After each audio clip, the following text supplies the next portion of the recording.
آج ہم کھاریاں شہر کی کسی شخصیت کے بارے میں نہیں بلکہ آج ہم اپنے شہر کی ایک منفرد اور خوبصورت جگہ جس کو لوگ بنی بنگلہ کے نام سے جانتے ہیں اس حوالہ سے ہم آج مختصر گفتگو کریں گے۔ کھاریاں شہر کو اللہ تعالیٰ نے بے شمار نعمتوں سے نوازا ہے۔ یہاں کے بہترین نفیس لوگ، با اخلاق لوگ اور یہاں کا صاف ستھرا ماحول ہے۔ کھاریاں کے پرامن ماحول کی وجہ سے دشمنی سے بیدار لوگ بھی کھاریاں کو اپنی پناہ گاہ بنا لیا ہے، کیونکہ یہاں کے لوگ دشمنی کو پسند نہیں کرتے بلکہ یہاں پر کسی کے ساتھ کوئی دشمنی نہیں۔ یہاں پر بہترین تعلیمی ادارے، ہسپتال اور اس کے علاوہ کھاریاں کیمپ بھی موجود ہے۔ اب کھاریاں وہ شہر بن چکا ہے دنیا بھر کی افواج کی جب ملکی ٹریننگ سیشن ہوتے ہیں تو پاکستان آنے والی دنیا کی افواج یا اپنی مشترکہ ٹریننگ کے لیے یہاں آتی ہے ان کو کھاریاں لایا جاتا ہے اور وہ ٹریننگ سیشن کھاریاں ہوتے ہیں۔ ہمارا آج کا پورا فوکس کھاریاں بنی بنگلہ پر ہوگا۔ کھاریاں کا بنی بنگلہ شہر کی خوبصورتی میں مزید اضافہ کرتا ہے۔ یہاں کا گھنا جنگل بنی بنگلہ میں لگی جنگلی جڑی بوٹیاں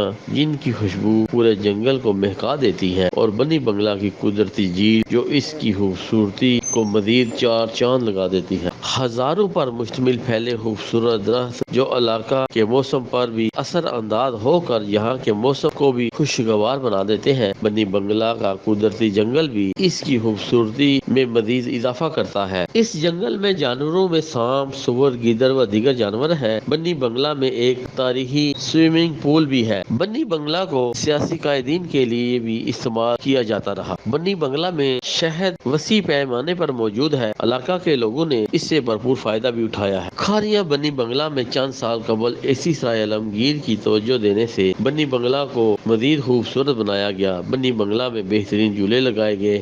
آنے والی فیملیوں کے لیے بہترین پہاڑوں کے ٹیلوں پر امبریلا لگا کر وہاں پر بھی سیٹنگ لگائی گئی تاکہ وہاں پر فیملیاں بیٹھ کر انجوائے کر سکیں۔ آنے والوں کے لیے سیکورٹی کا بھی بہترین بندوبست کیا گیا۔ اس کے علاوہ بنی بنگلہ کو آباد کرنے کے لیے وہاں پر ہوٹل بنائے گئے تاکہ جو بھی یہاں پر آئے فیملی لے کر آئے اس کو بہترین کھانے پینے کی چیزیں مل سکیں۔ اس کے علاوہ بنی بنگلہ میں تکہ باربیکیو کرنے کے لیے وہاں پر سیٹنگ لگائی گئی تاکہ کوئی بھی آ کر اپنی فیملی کے لیے خود تکہ باربیکیو پارٹی کر سکے۔ پانی کا بھی بہترین بندوبست کیا گیا، واش روم بنائے گئے۔ یہ سب کچھ کرنے کے بعد بنی بنگلہ کی رونقیں دیکھنے کے قابل تھیں۔ چند ماہ کے بعد ہی جھولوں کی حالت ابتر ہو گئی، جھولے ٹوٹ گئے، صفائی کا بندوبست کو برقرار نہ رکھ سکے، اسی طرح تکہ باربیکیو کی جگہوں کو بھی ہم بچا نہ سکے۔ اس کی ذمہ داری انتظامیہ پر تھی، لیکن اس کے ساتھ ساتھ وہاں پر آنے والوں کا بھی حق تھا کہ وہ اپنا کردار ادا کرتے اور بنی بنگلہ کی حفاظت کرتے۔ کھاریاں کا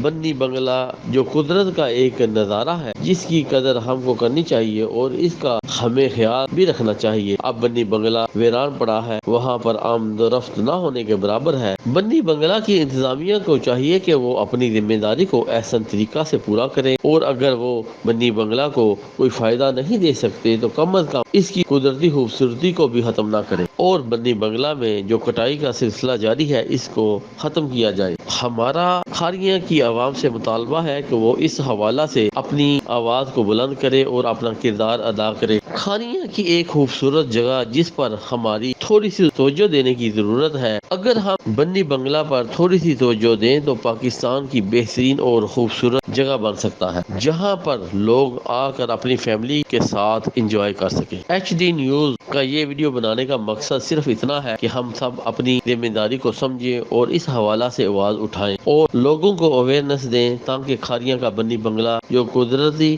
مناظر کا ایک شاہکار ہے اس کو بچایا جا سکے اور جو لوگ بنی بنگلہ کی خوبصورتی اور جنگل کو کاٹ کر تباہ کر رہے ہیں ان کو بھی انتظامیہ نکیل ڈالے اور ان کے خلاف سخت سے سخت ایکشن لیتے ہوئے ان کے خلاف کارروائی کرے تاکہ کھاریاں کا بنی بنگلہ محفوظ ہو سکے۔ اللہ تعالیٰ آپ کا ہمارا حامی و ناصر ہو۔